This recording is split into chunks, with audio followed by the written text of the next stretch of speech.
तो जय हिंद दोस्तों, I welcome you all on MJ शिक्षा। आपको जो भी यहाँ से नया सीखने को मिले आप उसके नोट्स अपने प्रिपेयर करिएगा रिवीजन के लिए।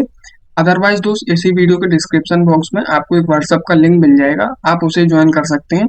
जो भी मैं यहाँ आपके लिए एक्सप्लेन करने वाला हूँ उसके नोट्स आपको पीडीएफ फॉर्म में फ्री ऑफ कॉस्ट अवेलेबल करा दी जाएंगे।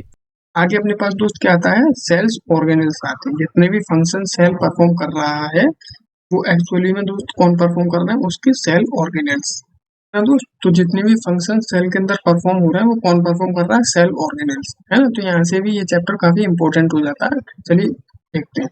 These are membrane bound organs which are floating under the cytoplasm to perform various different functions। जितने भी functions हो रहे हैं वो किसके अंदर हो रहे हैं, एक्चुअली में सेल ऑर्गेनेल्स के अंदर। अब there are many cell organelles that are found in cytoplasm of cells such as endoplasmic reticulum, Golgi apparatus, ribosome, mitochondria, plastids, vacuoles, centrosome, है ना। इन सबको हम क्या है वन बाई वन डिस्कस करेंगे। उससे पहले दोस्त यहाँ पे देख लीजिए कि कौन सा ऑर्गेनेल जो है वो कितनी मेम्ब्रेन से बाउंड हुआ रहता है और कौन से के बाहर जो है कोई मेम्ब्रेन नहीं होता। तो विदाउट मेम्ब्रेन बाउंड ऑर्गेनेल्स में दोस्त कितने मेनली जो है तीन नाम आते हैं दोस्त, देखिए, है ना। क्या क्या, राइबोसोम, साइटोस्केलेटन, और इसके अलावा एक नाम और आता है दोस्त, वो क्या है, सेंट्रियोल्स। सेंट्रियोल्स भी किसी मेम्ब्रेन से बंधे हुए नहीं होते हैं ना। सिंगल मेम्ब्रेन बाउंड स्ट्रक्चर्स में कौन से नाम आते हैं दोस्त, लाइसोसोम जो कि क्या है सुसाइडल बैग्स हैं सेल्स के, वैक्यूल्स जो स्टोर हाउस हैं सेल्स के, एंडोप्लाज्मिक रेटिकुलम्स है इसके अलावा, और गोल्गी अपरेटस है। इनके भी फंक्शन हम वन बाई वन डिस्कस करेंगे। डबल मेम्ब्रेन में वही मैं अगर आपसे बात करूं दोस्त, कितने स्ट्रक्चर्स आते हैं मेरे पास, माइटोकॉन्ड्रिया, क्लोरोप्लास्ट है इसके अलावा, और दो स्ट्रक्चर दोस्त और आते हैं, न्यूक्लियस जो कि ब्रेन है सेल का, और इसके अलावा एक और आता है प्लास्टिड्स, है ना। ये दो स्ट्रक्चर्स और आते हैं डबल मेम्ब्रेन में। तो ये क्या है, डबल मेम्ब्रेन बाउंड स्ट्रक्चर्स हैं। ये दोस्त बेसिकली क्या है, प्लांट और एनिमल सेल्स का डिफरेंसेस दिए हुए जिन्हें हम लास्ट में भी डिस्कस करने वाले हैं। तो चलिए one by one cell organelles को स्टार्ट करते हैं। तो देखिए दोस्त, सबसे पहला जो ऑर्गेनेल अपने पास आता है वो क्या है, एंडोप्लाज्मिक रेटिकुलम। एंडोप्लाज्मिक रेटिकुलम, है ना दोस्त। तो देखिए ये क्या है, it is an interconnected system of membrane line tubes and seeds filled with lumen that's run through cytoplasm है। देखिए दोस्त क्या है, सिंगल मेम्ब्रेन बाउंड स्ट्रक्चर है ये। सिंगल मेम्ब्रेन क्या है, सिंगल मेम्ब्रेन बाउंड स्ट्रक्चर। और देखिए इसकी जो कैविटी होती है, जो एंडोप्लाज्मिक रेटिकुलम की जो कैविटी होती है वो किससे भरी हुई होती है, फ्लूइड से, जिसे दोस्त क्या कहते हैं, ल्यूमेन, है ना। क्या कहते हैं, ल्यूमेन, याद रखिएगा दोस्त। अब देखिए इसका जो एक एंड्स है, एक जो इसका किनारा है, एक जो कोना है, वो किससे कनेक्ट हुआ रहता है, न्यूक्लियस से। एक एंड किससे कनेक्ट हुआ रहता है, न्यूक्लियस से। जबकि जो दूसरा एंड है वो किससे कनेक्ट हुआ रहता है, जो जो भी क्या है प्लाज्मा मेम्ब्रेन या फिर सेल मेम्ब्रेन है उससे कनेक्ट हुआ रहता है ना। तो ये याद रखिएगा। अब देखिए दोस्त, ये जो एंडोप्लाज्मिक रेटिकुलम्स हैं ये कितने हैं, ये दो तरीके के होते हैं मेनली। ये कितने तरीके के हैं, दो, रफ एंडोप्लाज्मिक रेटिकुलम और स्मूथ एंडोप्लाज्मिक रेटिकुलम। दोनों में जो दोस्त मेजरली सिंपल डिफरेंस है वो क्या है, वो तो बेसिकली है किसका, राइबोसोम्स की अवेलेबिलिटी का डिफरेंस है। थोड़ा सा अगर हम इन्हें और ध्यान से पढ़ें तो दोस्त क्या बताते हैं, it has number of ribosomes attach to outer layer. जो एंडोप्लाज्मिक रेटिकुलम के बाहर अगर ये लाल जैसी बॉडी अटैच्ड होंगी तो ये दोस्त क्या है, ये रफ एंडोप्लाज्मिक रेटिकुलम हो गया। ये लाल बॉडीज जो है ये क्या है दोस्त, बेसिकली ये राइबोसोम्स हैं, जो क्या, जो किसके लिए रिस्पॉन्सिबल होती है, मेनली प्रोटीन सिंथेसिस के लिए। अब देखिए RER या फिर rough endoplasmic reticulums are prominent in plasma cells, ओवलेट सेल्स एंड फाइब्रोब्लास्ट। अब देखिए प्लाज्मा सेल्स जो है ये बेसिकली क्या है, ये व्हाइट ब्लड सेल्स होते हैं, व्हाइट ब्लड सेल्स का टाइप है ना। ओवलेट सेल्स कहाँ पे प्रेजेंट होते हैं, ये मेनली हमारी इंटेस्टाइन में प्रेजेंट होते हैं, है ना। और फिब्रोब्लास्ट दोस्त मेनली हमारा क्या क्या करते हैं, ये हमारे इम्यून सिस्टम को फॉर्म करते हैं, या इम्यून सिस्टम के अंदर ही ये हमारे फाइब्रोब्लास्ट सेल्स प्रेजेंट होते हैं। वहीं अगर हम स्मूथ एंडोप्लाज्मिक रेटिकुलम की बात करें तो इसके पास कोई राइबोसोम अटैच नहीं होते। Manufacture fats and lipids, it manufactures fats and lipids. जबकि ये क्या प्रोड्यूस कर रहे हैं, ये प्रोटीन बना रहे हैं। ये जो स्मूथ है ये फैट्स और लिपिड्स, याद रखिएगा। स्मूथ एंडोप्लाज्मिक रेटिकुलम किसकी फॉर्मेशन के लिए रिस्पॉन्सिबल है, फैट्स और lipids. It is found mainly in liver cell, adipose cell, muscle cell and intestinal cells. Liver, adipose जो कि फैट स्टोरिंग टिश्यू है ना, इंटेस्टिनल सेल्स और मसल सेल्स में ये प्रेजेंट होते हैं। ये आप देख सकते हैं, ये क्या है, ये एंडोप्लाज्मिक रेटिकुलम का स्ट्रक्चर दिया हुआ है, जो कि किससे अटैच्ड है दोस्त, न्यूक्लियस से अटैच्ड है ना।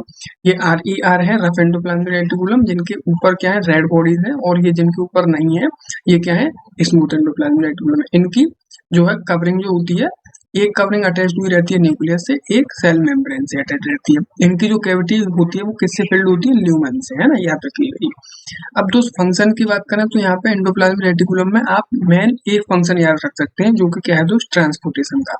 देखिए, it transport the manufacture proteins to the other parts of cell. Manufacture proteins या फिर फैट्स या लिपिड्स, जो भी मटेरियल मैन्युफैक्चर हुआ है उसको क्या है, अदर पार्ट्स में ये सेल्स के अंदर क्या है, ट्रांसपोर्ट करेंगे। कौन, endoplasmic reticulum. Thus it is also known as circulatory system of cell. इसीलिए दोस्त इसे क्या कहा जाता है, सर्कुलेटरी सिस्टम ऑफ सेल्स। इसके अलावा भी दो फंक्शन इसके और हैं, वो क्या है, it gives rigidity to cells, hardness भी प्रोवाइड करते हैं, और act as skeletal framework of cell. It provides large surface area inside cell for various activity. ये क्या करते हैं, क्योंकि दोस्त इनका स्ट्रक्चर थोड़ा सा बड़ा होता है, तो ये क्या करते हैं, सेल्स के जो टोटल साइज है ना, उसे कहीं ना कहीं ये क्या करते हैं, इंक्रीज कर देते हैं by increasing the surface area of their bodies. ठीक है, मुझे लगता है ये समझ में आ गया होगा। चलिए आगे देखते हैं। तो आगे दोस्त अपने पास जो ऑर्गेनल आता है वो क्या है, गोल्गी एपरेटस। अभी हमने क्या कवर किया, एंडोप्लाज्मिक रेटिकुलम, अब क्या आता है, गोल्गी एपरेटस। देखिए, जो भी मटेरियल हमारा एंडोप्लाज्मिक रेटिकुलम से बन के ट्रांसपोर्ट होता है वो किस में आता है दोस्त, गोल्गी एपरेटस में आता है ना। तो सबसे पहले इनको किसने डिस्कवर किया था, कैमिलो गोल्गी ने। It consist of a system of membrane bound vessels which are arranged समवhat parallel to each other in stacks called crystal. अब देखिए दोस्त, ये भी क्या है, सिंगल मेम्ब्रेन बाउंड स्ट्रक्चर्स ही होते हैं, और ये कुछ पैरेलली अटैच्ड हुए रहते हैं स्टैक्स की फॉर्म में, जिससे हम दोस्त क्या कहते हैं, क्रिस्टल कहते हैं। जैसे दोस्त देखिए, यहाँ पे ये क्या है, पैरेलली एक दूसरे के क्या है, पैरेलली जो है ये अटैच्ड हैं, तो इन्हें हम क्या कहेंगे, क्रिस्टल्स कहते हैं, which are stack together and connected with ER। ये जो है किससे कनेक्ट हुआ रहता है, ER से, है ना। यहाँ पे जैसे न्यूक्लियस था, न्यूक्लियस किससे कनेक्ट था, एंडोप्लाज्मिक रेटिकुलम। अब एंडोप्लाज्मिक रेटिकुलम फिर किससे कनेक्ट रहता है, गोल्गी एपरेटस से। ऐसे भी हम कह सकते हैं। They are absent in blue green algae, human RBC and natural sperm. अब दोस्त यहाँ पे ये याद रखिएगा, ये किस में एब्सेंट होते हैं। यहाँ से बहुत सवाल दोस्त क्योंकि पूछा जाता है, बार बार पूछा जाता है कि गोल्गी एपरेटस किस में एब्सेंट होते हैं। तो किस में, blue green algae, human RBC या मेमेलियन RBC हम जिसे कह सकते हैं, और मैच्योर ह्यूमन स्पर्म्स में ये क्या है, एब्सेंट होते हैं।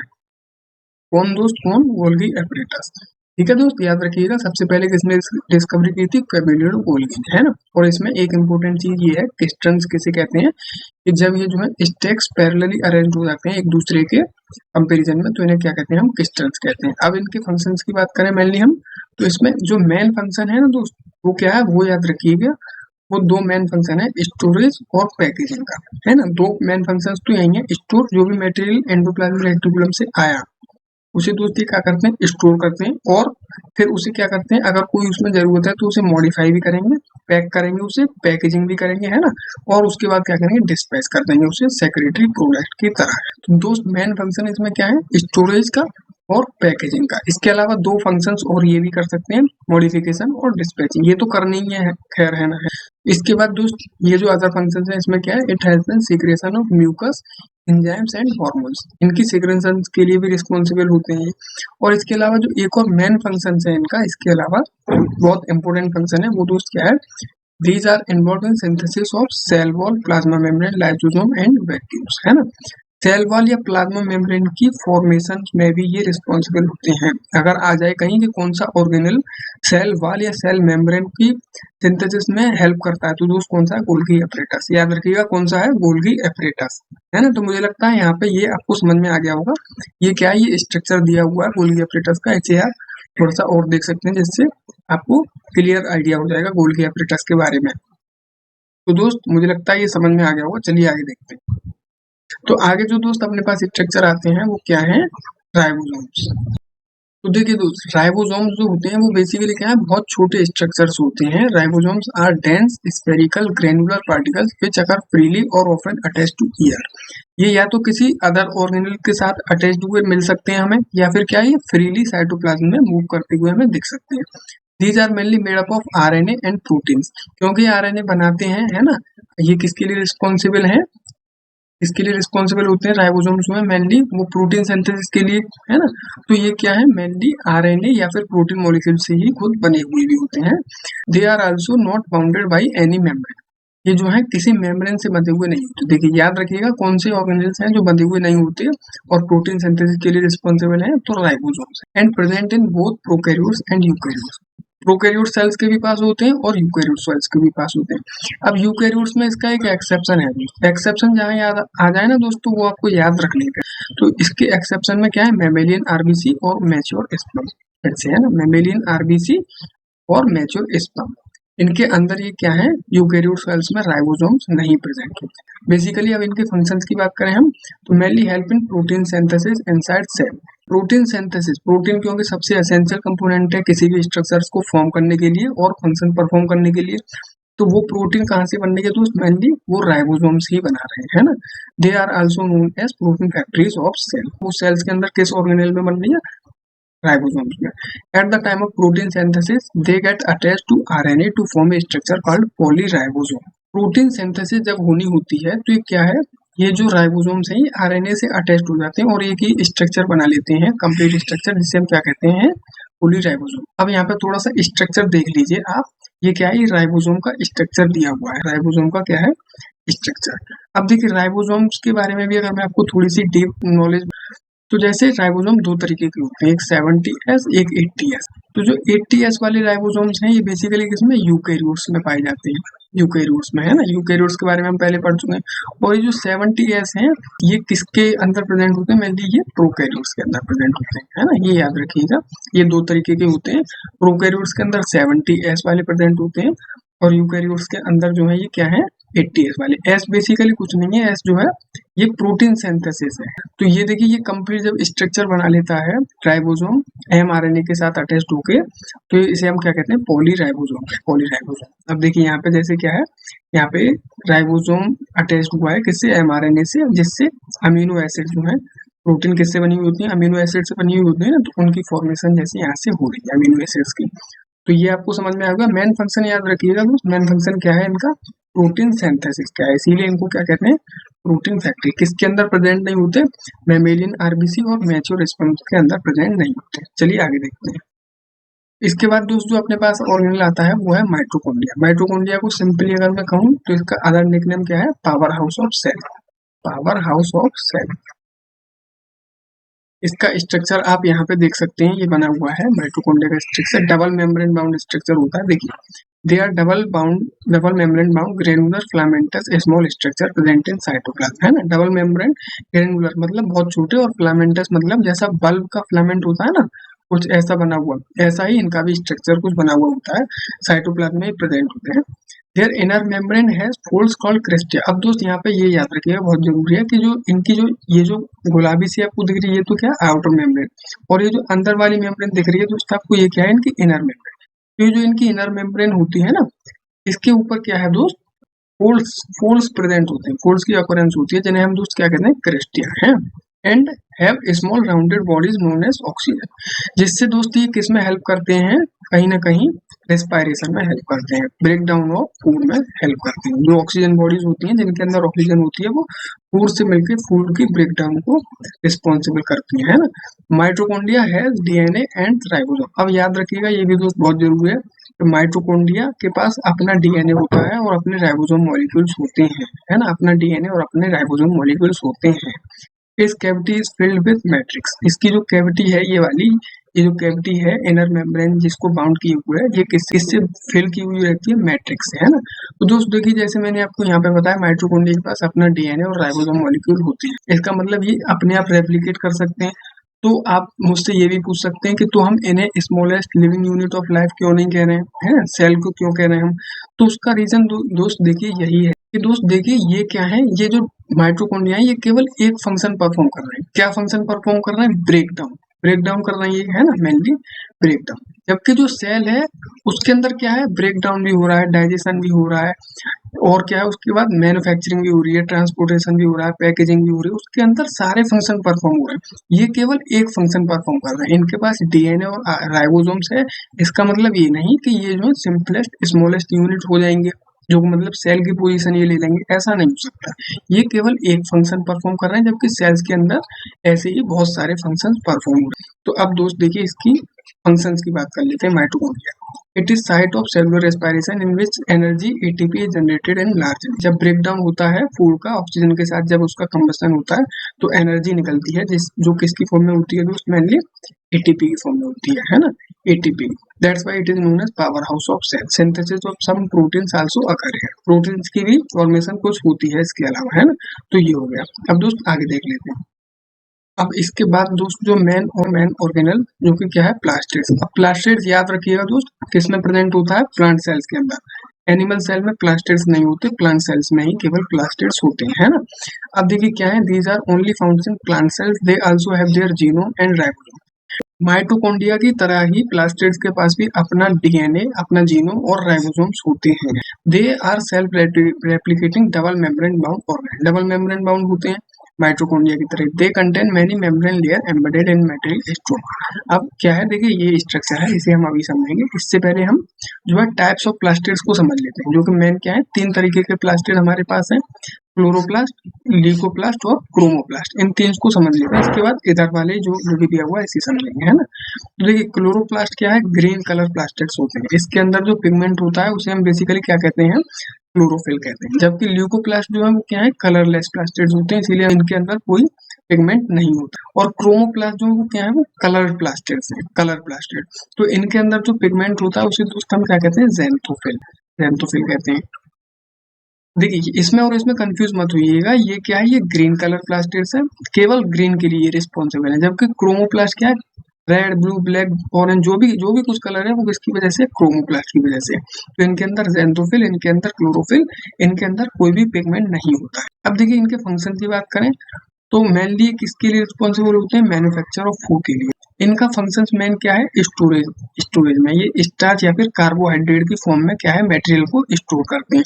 जबकि इनका मेन एक फंक्शन है जो किसमें हेल्प करते हैं, रिप्रोडक्शन या फिर पॉलिनेशन। वो कैसे कि डिफरेंट इंसेक्ट्स को क्या है, अट्रैक्ट करते हैं अपने कलर्स और अदर कलर्स की वजह से, जिनसे दोनों का ही बेनिफिट होता है, म्यूचुअल बेनिफिट होता है वहां पे।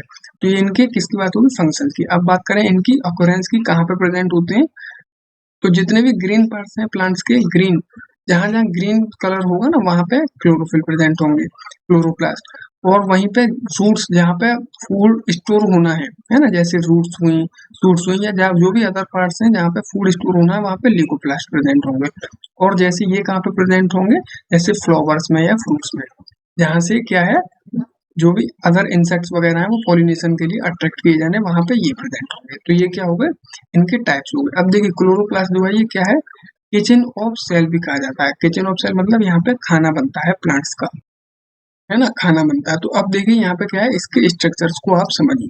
देखिए chloroplast is known as kitchen of cell, है ना। स्ट्रक्चर ऑफ प्लास्टिड या फिर chloroplast include two distinct region. अब ये जो क्लोरोप्लास्ट है इसका जो स्ट्रक्चर है उसमें दो मेन रीजन होते हैं, ग्रेना और स्ट्रोमा। स्ट्रोमा क्या है, देखिए दोस्त, homogeneous matrix in which grana is embedded. ये जो है, ये जो आपको स्ट्रक्चर दिख रहा है ये वाला, ये दोस्त क्या है, स्ट्रोमा। ये जो कैविटी है आप जिसमें कह सकते हैं, जिसमें क्या है, इसमें ग्रेना, ये जो ग्रेना है ये आपको मिलते हैं, आपको पाए जाते हैं। ये क्या कहलाता है, जिसमें जिसके अंदर आपको है, ये क्या है, स्ट्रोमा। और ये जो स्ट्रक्चर बने हुए हैं ये दोस्त मेरे क्या है, ये ग्रेना। अब देखिए ग्रेना जो है ये क्या है, आप देख पा रहे होंगे कि बहुत सारे स्ट्रक्चर से बने मिलके बना हुआ है, जिनको दोस्त हम क्या कहते हैं, थाइलाकोइड्स कहते हैं, है ना। याद रखिएगा क्या कहते हैं, थाइलाकोइड्स पूछा जाता है। अब दोस्त यहाँ पे एक चीज हमारी छूटी है, वो बहुत जरूरी चीज है, वो क्या है दोस्त, कि इसमें जो हमारा खाना बनता है जब, तो उसमें दो तरीके के रिएक्शंस होते हैं, एक डार्क रिएक्शन और एक लाइट रिएक्शन। तो तो उसमें कौन से रिएक्शन की साइट ग्रेना और स्ट्रोमा है, तो ये चीज पूछी जाती है। तो इसे याद रखिएगा, ग्रेना जो है ये किसकी साइट है, ये लाइट रिएक्शन की साइट है। Grana is site of light reaction, where is stroma is site of dark reaction, है ना। याद रखिएगा, डार्क रिएक्शन की साइट कौन सी है, स्ट्रोमा, और लाइट रिएक्शन की साइड कौन सी है, ग्रेन है। ये अपनी चीज छूटी थी, तो ये बहुत जरूरी चीज है, ये कवर कर लिया। अब देखिए दोस्तों यहाँ पे क्या है, ये देखिए यहाँ पे एक चीज और देख लीजिए, ये जो ल्यूकोप्लास्ट है ना, ल्यूकोप्लास्ट, ये भी डिवाइडेड होते हैं कि इनमें 3 पार्ट्स में, अमीलोप्लास्ट, इलियोप्लास्ट और प्रोटीनोप्लास्ट। अब देखिए अमीलोप्लास्ट जो है इसके अंदर बेसिकली क्या होता है, स्टार्च जो है वो स्टोर होता है, स्टार्च अमीलोप्लास्ट के अंदर स्टार्च स्टोर होगा, स्टार्च या फिर हम कह सकते हैं कार्बोहाइड्रेट। इलियोप्लास्ट के अंदर वहीं पे क्या स्टोर होगा दोस्त, फैट स्टोर होगा, फैट है ना। और प्रोटीनोप्लास्ट के अंदर क्या स्टोर होगा दोस्त, मेनली प्रोटीन स्टोर होगा। क्योंकि ये क्या है, ये जो है सारे किसके लिए रिस्पॉन्सिबल है, स्टोरेज ऑफ फूड के लिए, इनका फंक्शन स्टोरेज ऑफ फूड है ना। तो इनके अंदर जो मेन जो 3 में डिवाइड होते हैं, 3 कैटेगरी, अमीलोप्लास्ट, इलियो और प्रोटीनोप्लास्ट। तो प्रोटीनोप्लास्ट प्रोटीन को स्टोर करते हैं, इलियोप्लास्ट फैट को, और अमीलोप्लास्ट जो है स्टार्च या फिर कार्बोहाइड्रेट को स्टोर करते हैं। तो ये प्लास्टिड का काफी इंपॉर्टेंट है दोस्त, इसे अच्छे से समझिएगा। चलिए आगे देखते हैं। तो इसके बाद दोस्तों मेन हमारे पास आता है वो है difference between mitochondria and plastid. क्योंकि इसमें बच्चे कंफ्यूज हो जाते हैं कि माइटोकॉन्ड्रिया और प्लास्टिड जो है एक ही जैसा लगने लगता है ना। तो इसे समझते हैं। देखिए माइटोकॉन्ड्रिया देखिए दोस्त क्या है, ये क्या है, पावर हाउस ऑफ सेल है। यहाँ से क्या है, एनर्जी रिलीज हो रही है, एनर्जी निकलेगी, रिलीज एनर्जी है ना। जबकि प्लास्टिड्स क्या है, प्लास्टिड्स के अंदर एनर्जी चाहिए होती है। एनर्जी का कैसे चाहिए होती है दोस्त, एनर्जी खाने को बनाने के लिए जो सोलर एनर्जी चाहिए, प्लांट्स जब खाना बनाते हैं तो उन्हें एनर्जी चाहिए ना, सन की एनर्जी। तो यहाँ पे क्या है, एनर्जी एब्जॉर्ब होती है, सोलर एनर्जी। जबकि माइटोकॉन्ड्रिया क्या है, ये साइट है रेस्पिरेशन की। तो यहाँ पे ब्रेकडाउन ऑफ फूड होता है, तो ब्रेकडाउन होगा तो क्या होगा, अल्टीमेटली एनर्जी निकलेगी, रिलीज एनर्जी होती है यहाँ पे, है ना। अब देखिए दूसरा डिफरेंस इनके अंदर और क्या है, तो जो माइटोकॉन्ड्रिया है जब उनमें फूड की ब्रेकडाउन होगी तो ब्रेकडाउन के लिए या कंबस्टन के लिए सबसे एसेंशियल रिक्वायरमेंट क्या होती है दोस्त, ऑक्सीजन की।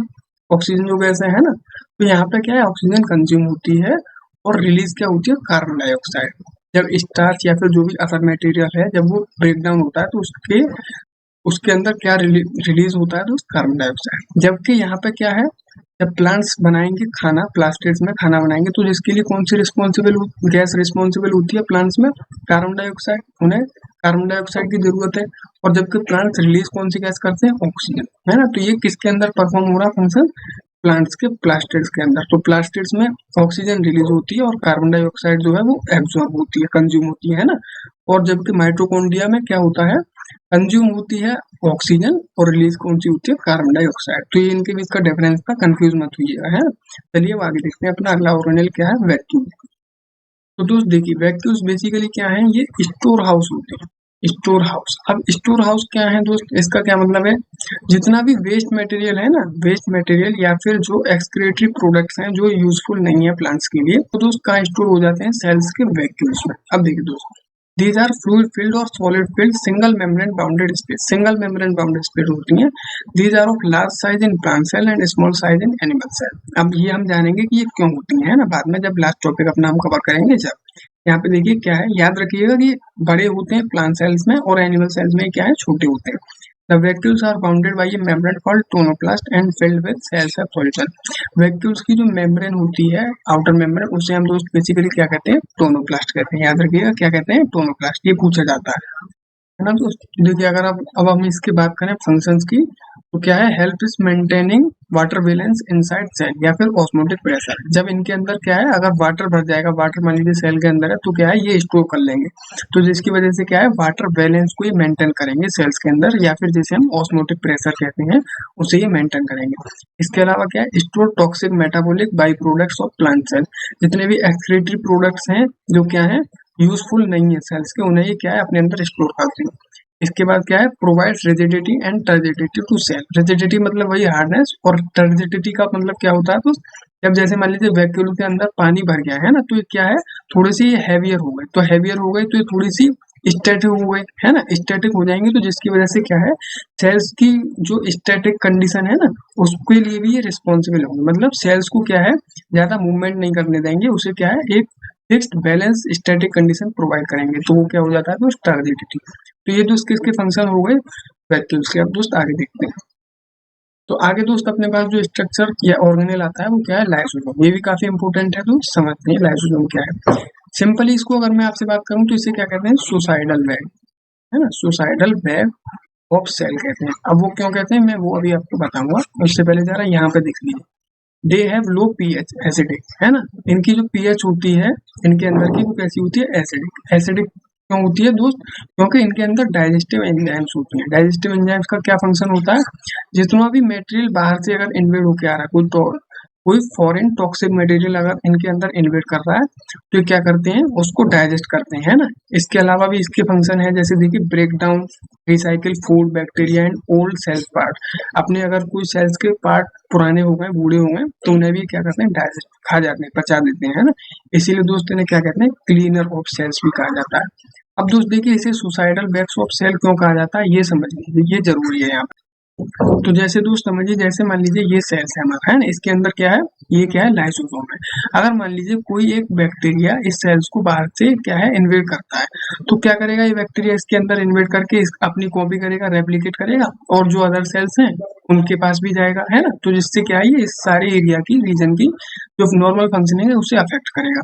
तो इस केस में क्या है कि ये जो लाइसोसोम्स हैं, लाइसोसोम्स क्या करेंगे, जैसे ही इन्हें पता पड़ेगा कि किसी बैक्टीरिया ने सेल्स को इन्वेड किया है, तो क्या करेंगे, इनके अंदर क्योंकि डाइजेस्टिव एंजाइम्स होती हैं, है ना, तो क्या करेंगे, ये अपने आप को क्या है, बस्ट कर देंगे, है ना। ये अपने आप को क्या करेंगे, फाड़ देंगे, जिससे क्या होगा, जो एंजाइम्स हैं जो कैपेबल हैं डेथ के, डाइजेशन के, इन बैक्टीरिया की, वो क्या है, इस सेल के अंदर रिलीज हो जाएंगे। तो बैक्टीरिया भी इस सेल्स के अंदर होगा, है ना, तो जिससे ये डेथ, इसकी डेथ हो जाए, और इसी के साथ साथ दोस्त इस सेल की भी डेथ हो जाएगी। इसीलिए दोस्त इसे क्या कहा जाता है, सुसाइडल वेब ऑफ सेल। तो ये दोस्त अपनी एंजाइम जब ही रिलीज करते हैं जब या तो कोई बैक्टीरिया वगैरह बाहर से इन्वेड करे, या फिर इसी सेल्स की नॉर्मल फंक्शनिंग में ही कोई क्या हो, डिसरप्शन हो जाए, है ना, नॉर्मल फंक्शनिंग ना परफॉर्म करे, तो भी ये क्या है, ये अपनी जो डाइजेस्टिव एंजाइम्स हैं उन्हें रिलीज कर देते हैं, जिससे कि अदर जो सेल्स हैं, सराउंडिंग सेल्स, उनकी नॉर्मल फंक्शनिंग पर कोई फर्क न पड़े। तो इसीलिए दोस्त इसे क्या कहते हैं, सुसाइडल वेब ऑफ सेल। इनकी एसिडिक पीएच होती है, डाइजेस्टिव एंजाइम्स वगैरह इनके अंदर होती है ना। चलिए आगे देखते हैं। आगे जो अपना नेक्स्ट जो ऑर्गेनल आता है दोस्त अपने पास, वो क्या है, सेंट्रोसोम। अब ये काफी इंपोर्टेंट होते हैं जो सेल डिवीजन के टाइम पे। देखिए देखते हैं ये, it is found only in animal cell, केवल एनिमल सेल्स में ही प्रेजेंट होते हैं। प्लांट सेल में इनकी जगह जो है वो दूसरे स्ट्रक्चर यही फंक्शन सेम परफॉर्म करते हैं, जिन्हें दोस्त हम क्या कहते हैं, पोलर कैप्स कहते हैं। इनके बारे में जानेंगे, है ना। तो ये देखिए ये पाए जाते हैं केवल एनिमल सेल्स में। No bound membrane, membrane bound structures नहीं होते। Made up of hollow cylindrical structure which are made up of microtubules. देखिए ये स्ट्रक्चर है सेंट्रोसोम्स का, जो कैसा है, होलो सिलिंड्रिकल स्ट्रक्चर है ना, होलो सिलिंड्रिकल स्ट्रक्चर है। अब दोस्त ये किससे बना हुआ होता है, ये माइक्रोट्यूबल्स। ये देखिए ये स्ट्रक्चर क्या है, ये माइक्रोट्यूबल्स हैं, बहुत सारे माइक्रोट्यूबल्स मिलकर एक होलो सिलिंड्रिकल स्ट्रक्चर्स को फॉर्म करते हैं, जिसे हम क्या कहते हैं, सेंट्रोसोम कहते हैं। अब देखिए एक सेंट्रोसोम जो है ये बेसिकली, है ना, एक सेंट्रोसोम बेसिकली किसमें, दो सेंट्रियोल्स, एक सेंट्रोसोम जो है वो दो सेंट्रियोल्स की फॉर्मेशन के लिए रिस्पॉन्सिबल होता है, या फिर हम कह सकते हैं एक सेंट्रोसोम के अंदर कितने, दो सेंट्रोल स्ट्रक्चर प्रेजेंट होते हैं, जो दोस्त क्या है, दोनों एंड्स पे, सेल्स के दोनों एंड्स पे जो है अटैच्ड होकर स्पिंडल फॉर्मेशन में हेल्प करते हैं, जिससे कि क्या है, जो जेनेटिक मटेरियल होता है, डीएनए डीएनए या फिर क्रोमेटिन मटेरियल की फॉर्म में, जो कंडेंस होकर डीएनए की फॉर्म में आ जाता है सेल डिवीजन के टाइम पे, उसे क्या है, अलग अलग कर देती है, जिससे कि क्या है, सेल्स जब डिवाइड होते हैं तो उनके पास जो है वो फिक्स्ड अमाउंट में, और क्या है, बराबर बराबर जो है जेनेटिक मटेरियल उनके पास डिवाइड होगा, है ना। तो ये किसमें हेल्प करते हैं, mainly help in spindle formation which ultimately help in cell division. Main function इनका क्या है दोस्त, जो जेनेटिक मटेरियल है उसके साथ ही अटैच हो जाते हैं, और उसे क्या है, दो, जैसे दो हिस्सों में सेल्स अगर डिवाइड होना है तो उसे दो हिस्सों में जो जेनेटिक मटेरियल है उसे कंप्लीट और बराबर बराबर ये बांट देंगे, जिससे क्या है, जो दोनों ऑफस्प्रिंग न्यू बनेंगे उनके पास सेम अमाउंट में जेनेटिक मटेरियल होगा। तो इनका मेन फंक्शन दोस्त किसमें है, एनिमल सेल्स में। अब दोस्त याद रखिएगा किसमें, एनिमल सेल्स में ही ये प्रेजेंट होते हैं। प्लांट सेल में इसी फंक्शन को सेम कौन परफॉर्म करता है, पोलर कैप्स। ये polar caps perform the same function in plant cell as in centrosome. याद रखिएगा दोस्त, प्लांट सेल में कौन परफॉर्म करता है सेंट्रोसोम के फंक्शंस को, पोलर कैप्स। याद रखिएगा, ठीक है, कौन, पोलर कैप्स। चलिए यहाँ पे ये समझ में आ गया होगा मुझे लगता है।